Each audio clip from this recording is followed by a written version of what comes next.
I'm back in the closet. Haven't been in here in a while.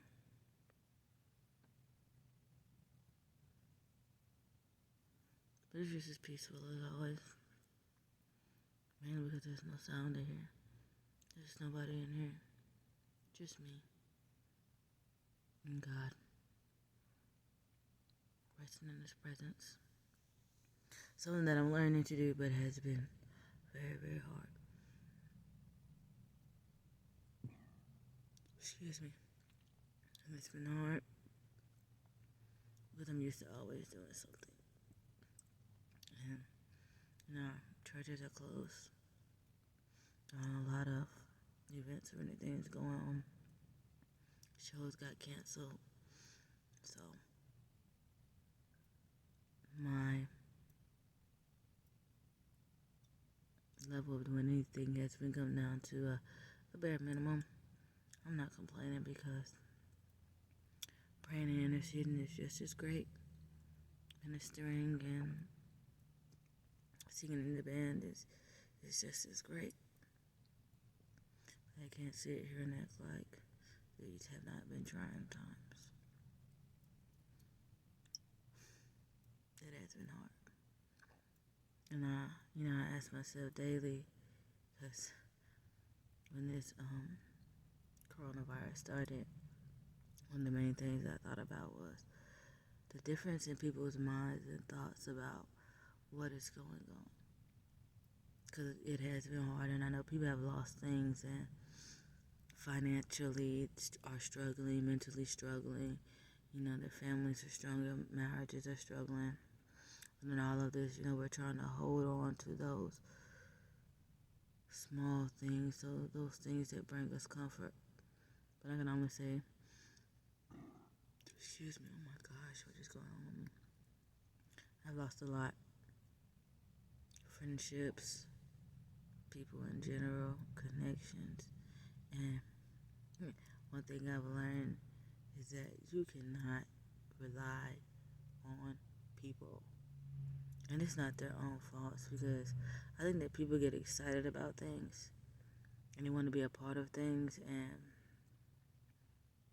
they mean well when they say they want to contribute, but their heart isn't all the way there to do everything that is needed to be done. I say that honestly when it comes to the music, because it has been a struggle trying to stay on top of things, trying to make sure that we can minister and we can put on our own events and do our own events. But sometimes the enemy will come in and try to throw a snare in your way, or make you feel like what you think is happening isn't. For example, I'll say instant gratification or elevation. If you get a word, I'll say someone gave me a word once that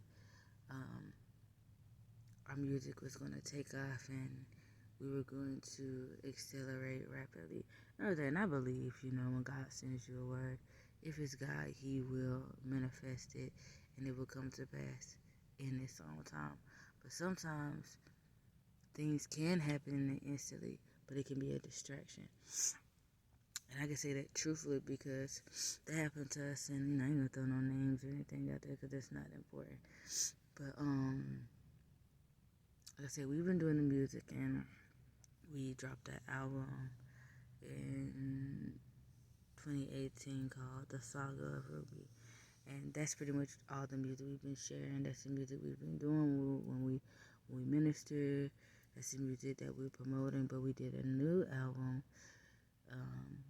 2019, and we finished it coming into the new year. So that's what we've been working on. We've been promoting. So there was a guy, I guess, who had heard our music or whatever the case may be. I don't know how he got his hands on it or whatever, but he started making a big deal about how he wanted to meet us and how he wanted to connect with us.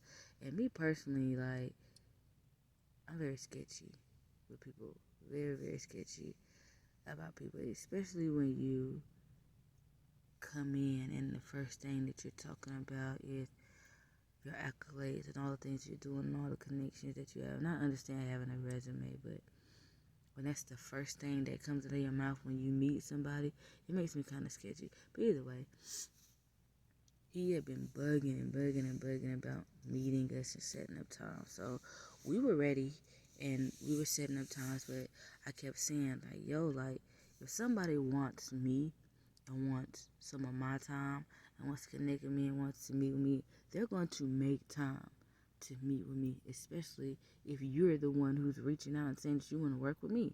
So that was my mindset. So I was just, okay, I'm not putting no pressure on anybody, but you asked to meet with me. So that was the case. So we went and we met with this guy, and immediately we come in and he's telling us about, like, oh, how God brought us together and how, he wanted to work with gospel Christian artists, and he felt like that's where God was taking him. And he started asking us all about our credentials and our resumes and all stuff. And I'm like, yo, like, I've only been doing this for a year or so. Like, I literally just stumbled into this thing. Like, I wasn't rapping. I was writing, but I wasn't rapping. So I'm like, I literally stumbled into this thing. So, no. No accolades, no awards, or none of that. I'm still trying to figure this thing out. So he started asking me questions. I'm like, what are you talking about? So he started telling me about all these awards he's got and all these things he's done. And one person in particular whose name he kept throwing out was this man that's really, really famous.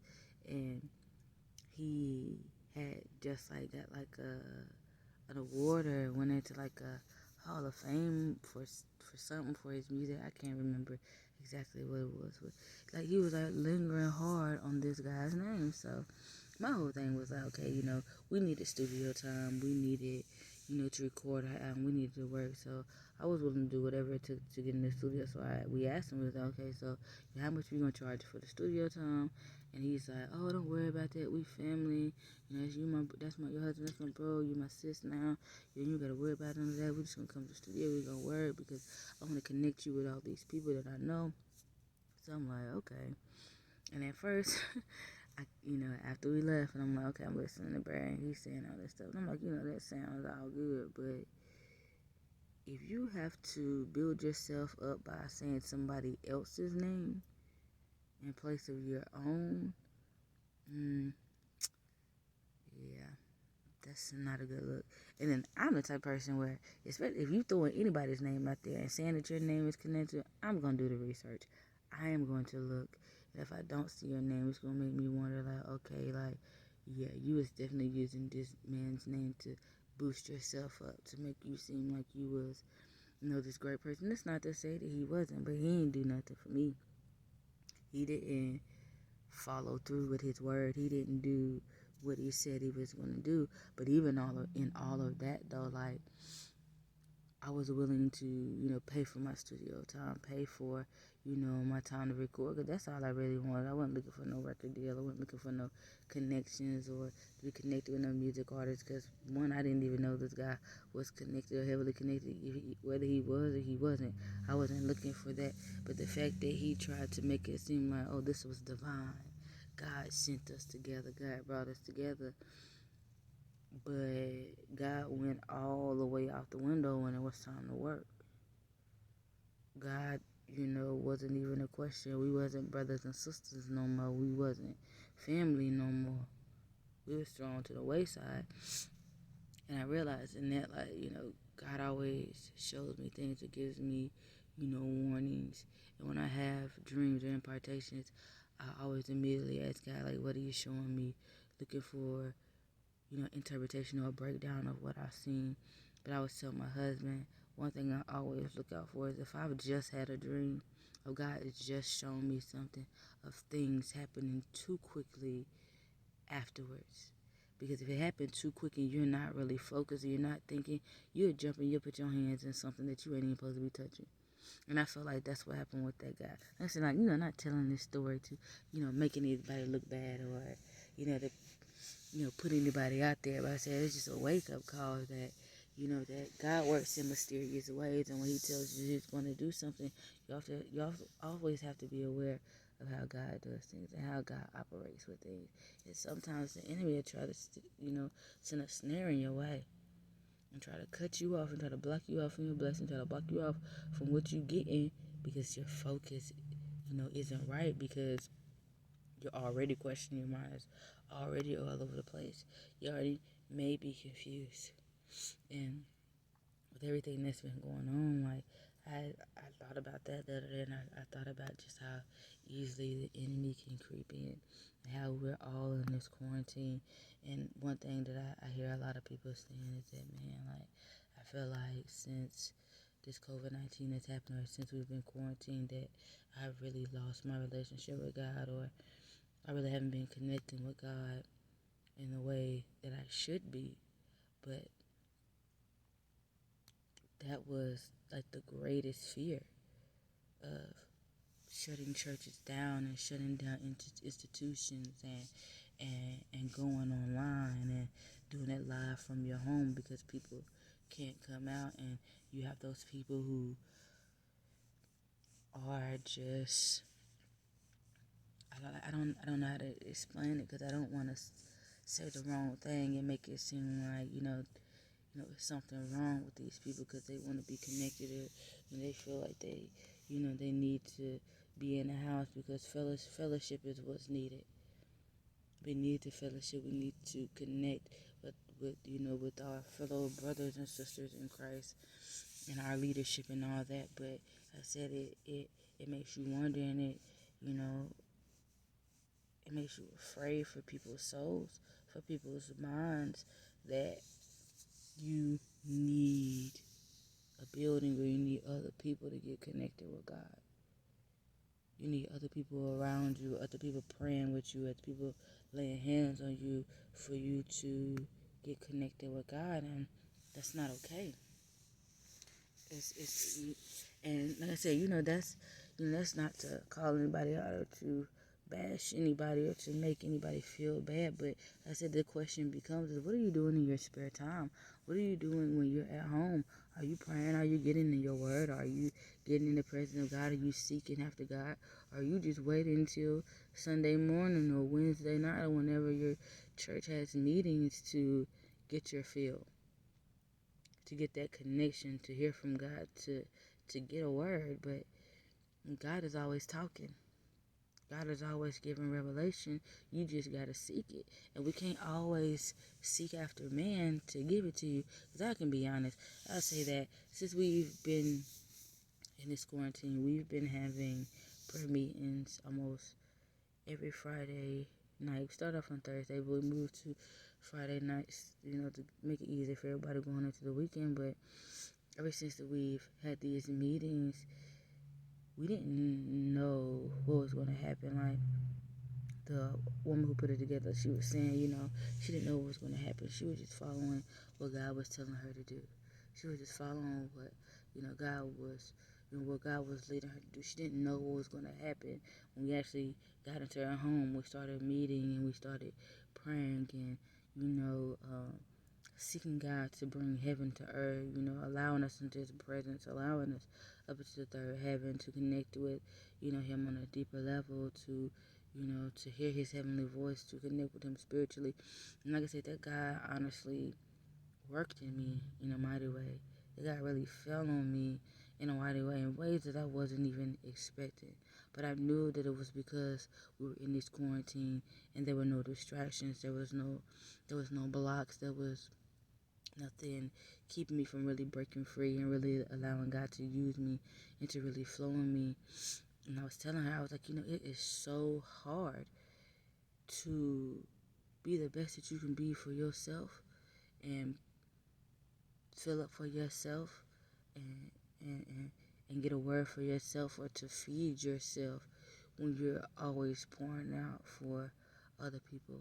And this break was welcomed, I know, for a lot of people in leadership because people don't understand how hard it is to be in ministry or how hard it is to be in a place to where you're always pouring out, pouring out, pouring out, pouring out, pouring out. And the people you're pouring out for, the people you're interceding for or standing in the gap for, they're drawing from you, because whatever you're pouring out, you're pouring into these people. You're pouring into your brothers and sisters because they need a release. There's something that they need, and you want to give them something that they need. But the question always then becomes for people who are in ministry, pastors, first ladies, ministers, social ministers, teachers, your intercessors, your prophets, whoever, whatever title you want to take upon yourself when you're operating in ministry. You get tired at times. It can be heavy at times. And I say I don't get tired of ministry as a whole, but it takes a toll on your body. You're always pouring out, and not receiving nothing in return. And then sometimes when you do receive, it's always done falsely. It's like it's always done with an agenda. That, like, people will promise you things or seek to give you things, but it's done from a bad place, from a place that's not pure. And like I said, this quarantine has just taught me a lot. It has shown me people in ministry. It has shown me where I am as far as my level of maturity is when it comes to ministry. Because like I said, I can't speak for anybody else. I can't talk about anybody else. All I can say is what I hear and what I see. And it's been a heavy season, because for most people who say that they put their complete trust in God and that they haven't faith that God is going to move. It was easy to say this before this COVID-19 happened. It was easy to say this when you had a job to go to every day, when you had a paycheck coming in every 2 weeks. It was easy to say this. Easy to say, I'm trusting in God and I'm relying on God and I'm depending on God for all that He was doing. But when the opportunity presents itself, when a situation like this happens, and you really, really got to depend on God and seek after God and trust that God is going to do, what He said He's going to do, that this is the real test. This right here is the test, not what we do in church, not what we do when we're in front of people, not what we do, when we're on camera, when people can see us and people can comment on us about what we're doing in our closets. It's about what we're doing in our homes when no one is looking. It's about what we're doing when it's just 2 or 3 gathered, in the midst. It's about those moments where can't nobody see, those conversations that happen in the midnight hour and God is in the midst. There are those prayer meetings that are happening behind closed doors when nobody else knows that, people are praying for them, because, we want to go deeper in God. We want more. We want to be seated in heavenly places. We quote scriptures and we quote verses and we sing some of the best songs, some of the greatest songs. But what does it really mean? Like, how do we really feel? And I was telling my husband, for me it's hard accepting compliments, because I don't do anything for compliments. Like, if I do anything, however I'm doing it, whatever level that I'm doing it at, in everything I'm doing it, from my heart. Like, if I'm singing praises to God, I'm trying my best to sing from my heart, because I want it to be pure. If I'm writing, if I'm praying or anything, I try to do it from my heart, because I want it to be pure. And when I say I'm trying to do it from my heart, I don't mean like my own physical heart. I mean from the heart of God, because I always ask God to give me His heart before I do anything. I always ask God to give me His heart. If I'm getting up to minister, I always say, God, give me your heart for your people. Allow me to feel what you feel, so when I begin to pour out, when I begin to pray, when I begin to sing, when I begin to minister, whatever level, whatever magnitude, that I'm doing it with your heart. That I'm doing it from your heart, because I know that if I'm doing it from your heart, I'm doing it from a pure place, that there's no emotion involved, that that there's no bit of me in it, because I'm completely surrendering to your will.